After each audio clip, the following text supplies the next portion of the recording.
Hey guys, welcome back to another episode of the 600 euro Terhi project.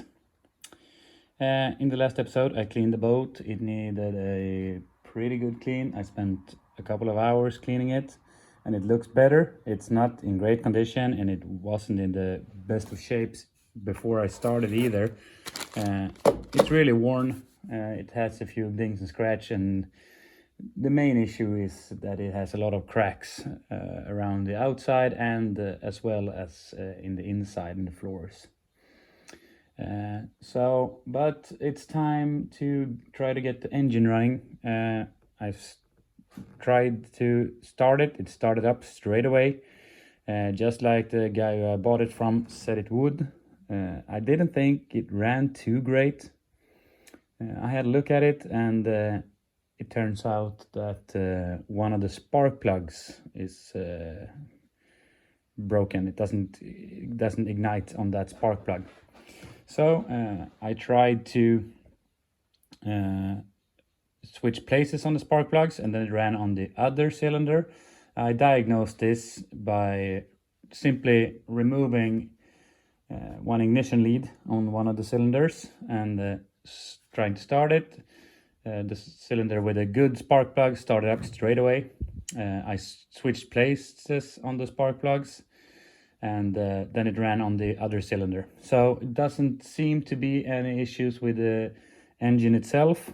The compression is good, and it gives a nice spark on both cylinders as long as the spark plug is in good condition.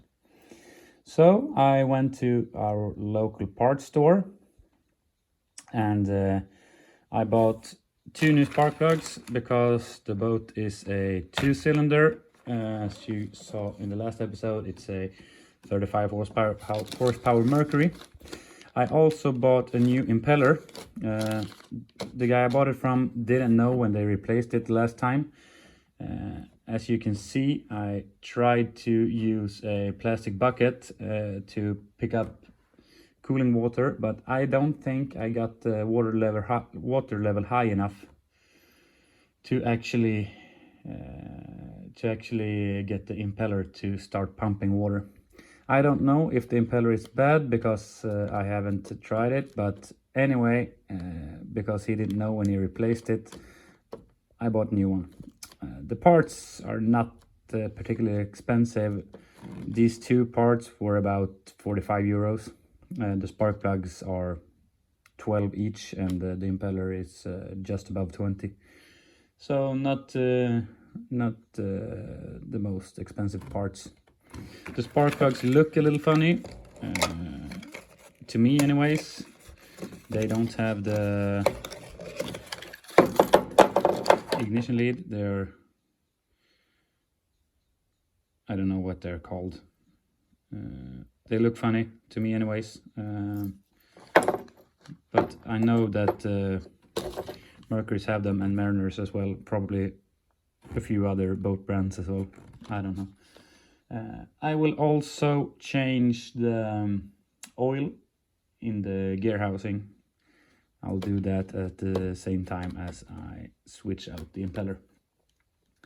So I'm going to get that started now. Remove the gear housing, and I will pick out the tools, and then I will show you what's up before I start it. Here is the lower gear housing for this Mercury 35. On this one it's held on by 3 bolts, 2 nuts, one here and one there on the other side, and one under the anode here. And the anode is held in place by a screw, a 13mm down here. These 2 are 16s on this one. So now I'm going to drop the anode to get a hold of the bolt in here. And I will undo these 3 and start to pull the gear housing down. Up into the rig there is a water pipe and a gear linkage, because the forward and backwards is down here. So I will undo the bolts and drop it, and I think the impeller housing is about here. That's why I couldn't get it to pump water, because the water bucket I had, I could only get the water level to about here. You could see it where the, maybe not there because the lighting sucks in here, but you can see it here where it's not as clean as it is where the water wasn't. So I will undo these 3 bolts and I will drop the gear housing. I will change the impeller. I will also drain the gear oil out of the engine. And there is this screw is for the fill, and the drain is, oh, there it is, just in there. So always undo the fill screw first, because you don't want to drain the fluid that you have in there if you can't fill it up with new fluids. And you do this when the engine is straight down, and you pump the fluid up through here. So you can buy a gear housing oil pump at your boat parts store, and you pump the fluid up here, and that way you don't get any air pockets in the rig, in the gear housing. And when it comes out here, you screw this one in, and then you have to be pretty quick, pull the fill hose out and in with the screw. So by doing that, you have changed the lower gear housing oil. All right, I will get started at dropping this unit here.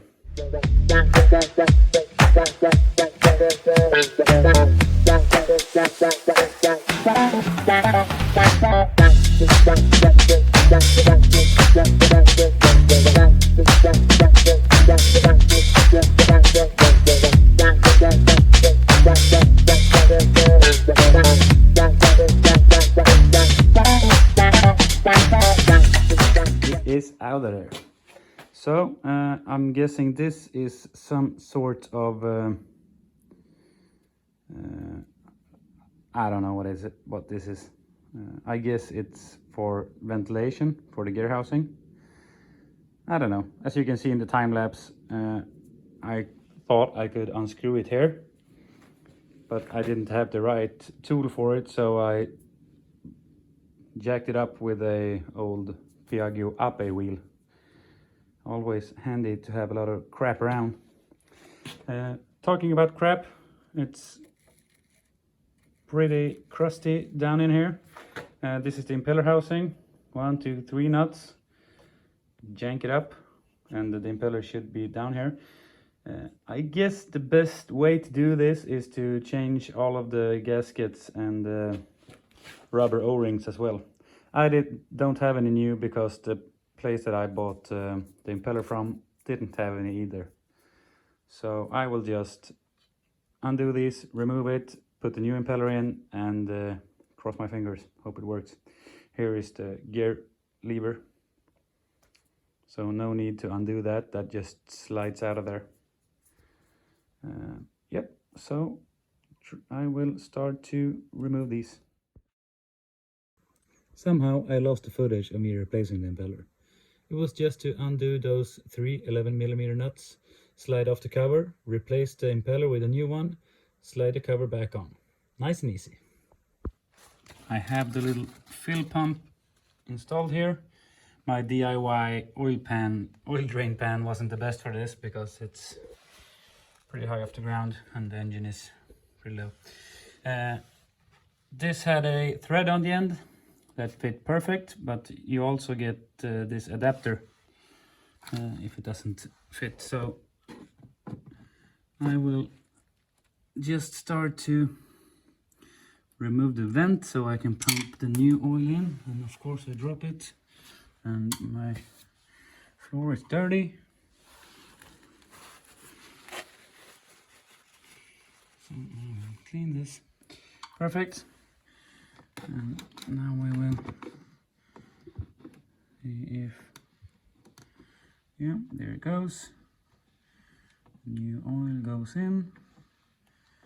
And I hope this will be enough, because someone had taken a little bit of oil out of this container. I have replaced both the spark plugs, and they were 21 millimeters, and because I'm a lazy ass, I didn't take my time to remove the lower cover, and I couldn't find a key that was 21 millimeters, so I used the least appropriate tool in my ocean of tools, really, and it's this plier here. You can't get a good hold of it, and you have no idea how hard you're tightening it, but I think it works. All right, so we have changed the impeller, and that was a big problem. The old one had no wings left and couldn't do a very good job. We have replaced the gearbox oil, and the gearbox oil that was in there was in great condition, and that was good to see. And you can see I used a pump, and I pumped it up until it started to run out of here. You can see it's a little bit of oil. So I tightened both of those plugs, and I will put the cover back on and take it out for a new test start.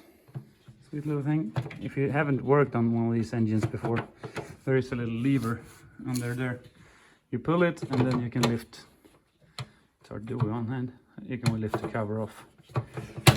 All right, time for the test start attempt number 2 or 3 or 4, I can't recall. And then, all right, I have pulled out of the workshop. It just rained here a little bit, and it's thunder roaring around. But let's see. I have a little bit of choke, and let's see what happens.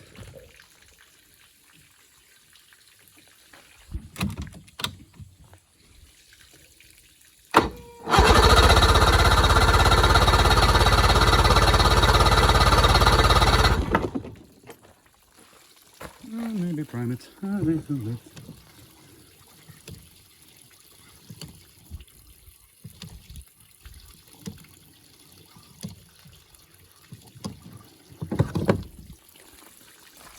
All right, take 2.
One thing is for certain, it doesn't get too little two-stroke oil. A lot of blue smoke coming out of there. But the impeller seems to work. It's just one thing left, and that's to take it down to the boat ramp and give it a little test ride. It was harder than what I expected to get a boat off. And I haven't noticed that, but you can see the rolls in the back. If they were the right way around, it would probably roll off a hell of a lot easier.